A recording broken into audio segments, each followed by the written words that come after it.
লোকসভা ভোটের মুখে আবারও ভাঙন সিপিআইএম এবং জাতীয় কংগ্রেস দলে। রাকিব শেখ সিপিআইএম, নূর তাজ বিবি সিপিআইএম ও রঞ্জন চন্দ্র দাস রিঙ্কু মণ্ডল জাতীয় কংগ্রেসের রানিং মেম্বার মোট 4 জন তৃণমূল কংগ্রেসে যোগদান করলেন। ফরাক্কার বিধায়ক মনিরুল ইসলামের হাত ধরে তৃণমূল কংগ্রেসের পতাকা ধরে যোগদান করেন রাকিব শেখ। বিনিয়াগ্রাম অঞ্চল পঞ্চায়েতের উপপ্রধান রয়েছেন। তৃণমূলের দলীয় পতাকা গ্রহণের আগে উপস্থিত সকলকে বরণ করে নেওয়া হয়। ব্লক সভাপতি অরুণময় দাস বলেন, আমাদের ব্লকে 9টি অঞ্চল রয়েছে, প্রত্যেকটি অঞ্চলে উন্নয়নের কাজ চলছে, কিন্তু 6 মাস হয়ে যাওয়া সত্ত্বেও এখন পর্যন্ত বেনিয়াগ্রাম অঞ্চলে কোনো উন্নয়নের কাজ আজ পর্যন্ত সিপিআইএম, কংগ্রেস এবং বিজেপির অশুভ জোট কোনো কাজই করে উঠতে পারেনি। তিনি এই অশুভ জোটকে শত্রু বলে তার বক্তব্যে ব্যাখ্যা করে তিনি বলেন, একমাত্র মমতা ব্যানার্জির নেতৃত্বেই এই শত্রু বিজেপিকে রুখে দেওয়া যায়। বিধায়ক মনিরুল ইসলাম বলেন, 142 জন লোকসভা এবং রাজ্যসভার সংসদকে সাসপেন্ড করে কেন্দ্র সরকার গর্হিত কাজ করেছে। তার মতে এটি গণতন্ত্রকে হত্যা করা। এই দেশকে রক্ষা করার দায়িত্ব আপনাদের, আমাদের সকলের। তাই আপনাদেরকে চিন্তাভাবনা করতে হবে, আগামী প্রজন্মকে রক্ষা করার জন্য আমরা দেশকে বিক্রি হতে দেব না। তিনি বলেন, আমাদের বড় ধর্ম হচ্ছে মানুষের সেবা করা। আগামী 2024 সালে মোদীকে হটিয়ে ইন্ডিয়া জোটের সরকার গড়ব এবং মমতা ব্যানার্জিকে মুখ্যমন্ত্রী হিসাবে দেখতে চাইছি। এদিনের এই যোগদান অনুষ্ঠানে উপস্থিত ছিলেন ফরাক্কার বিধায়ক মনিরুল ইসলাম, তৃণমূল কংগ্রেসের রাজ্যের সহসভাপতি মইনুল হক, জঙ্গিপুর সাংগঠনিক জেলা সহসভাপতি ইলিয়াস শেখ, ফরাক্কা 1 নম্বর জেলা পরিষদ অঞ্জমারা খাতুন, খাদ্য কর্মাধ্যক্ষ প্রতিনিধি বাবলু ঘোষ সহ অন্যান্য কার্যকর্তা এবং কর্মীরা। এদিকে বেনিয়াগ্রাম পঞ্চায়েতের বোর্ড গঠনকারী ত্রিদলীয় সিপিআইএম, জাতীয় কংগ্রেস ও বিজেপির সংখ্যাগরিষ্ঠতা হারিয়ে আজ সংখ্যালঘু হয়ে পড়ল এই যোগদানের ফলে। বেনিয়াগ্রাম অঞ্চলের 2 জন সিপিএম এবং 2 জন কংগ্রেসের মেম্বার তারা আজকে আমাদের দলে যোগদান করলো এবং একজন কংগ্রেসেরই প্রতিদ্বন্দ্বী ছিল, 2 ভোটে হেরেছিল, সেও আজকে আমাদের তৃণমূল কংগ্রেসের মমতা ব্যানার্জির উন্নয়নে সামিল হওয়ার জন্য তারা যোগদান করলো।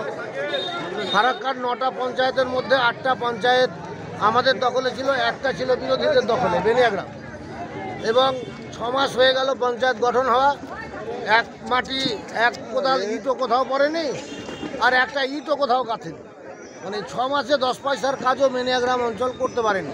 সিপিএম, কংগ্রেস, বিজেপির অশুভ জোট মিলে যে পঞ্চায়েত তৈরি করেছিল, আজকে সেই পঞ্চায়েত সংখ্যালঘু হয়ে পড়ল। আমাদের 13টা মেম্বার ছিল, আজকে যোগদান করলো 4টা, অর্থাৎ আমাদের 17টা মেম্বার হলো, এবং বিরোধীদের 13টা মেম্বার রয়েছে। কাজে মানে সরকার পক্ষে যারা, তাদের 13টা মেম্বার রয়েছে। কাজে তারা সংখ্যালঘু হয়ে পড়েছে। এবার আইনি পথে আমাদের যেভাবে পঞ্চায়েত গঠন করা দরকার আমরা সেভাবে করব। 4 জন যে যোগদান করলো তারা কি রানিং মেম্বার? রানিং মেম্বার 2 জন সিপিএম, 2 জন কংগ্রেস। তাদের নামগুলো কি? একটা রঞ্জন, রাকিব, সুনীল আর লুৎফল বোঝায় প্রতিনিধি। 2024-এর আগে যে যোগ সভাটা ফারাক্কা তো এমনি বিরোধী শূন্য ছিল, যে 2-4টা ছিল সেগুলোও চলে আসছে। কাজেই বুঝতেই পারছেন যে লোকসভার ভোট তৃণমূলের অনুকূলে ফারাক্কায় মানে বিরোধী শূন্য অবস্থাতেই হবে আর কি। আপনারা বললেন পঞ্চায়েতের যে কাজগুলো আগে বন্ধ ছিল, আমরা দ্রুত দরকার হলে অ্যাডমিনিস্ট্রেটর বসিয়ে আমরা কাজ শুরু করব। তাহলে কি উপপ্রধান যে জয়েন করলো আপনাদের আজকে, উপপ্রধান কি উপপ্রধান হয়ে থাকছেন? অবশ্যই থাকছে।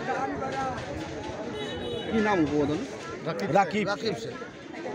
আপনারা আর একটা কথা বলেন অরুণদা, আপনারা আরেকটা কথা বলেন, লোকসভা ভোটের পরে 2024-এ মোদীকে হটিয়ে মমতা দিদিকে প্রধানমন্ত্রী হিসাবে দেখতে চান, কিন্তু মমতা দিদি তো স্বয়ং বলেছেন যে কংগ্রেসের খার্গেজিকে নেতৃত্ব করে খার্গেজিকে প্রধানমন্ত্রী হিসাবে দেখতে চান।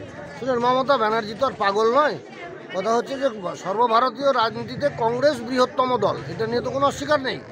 কাজেই প্রধানমন্ত্রী কে হবে তার যদি দাবিদার কার হওয়া উচিত, সঙ্গত কারণেই কংগ্রেসই দাবিদার।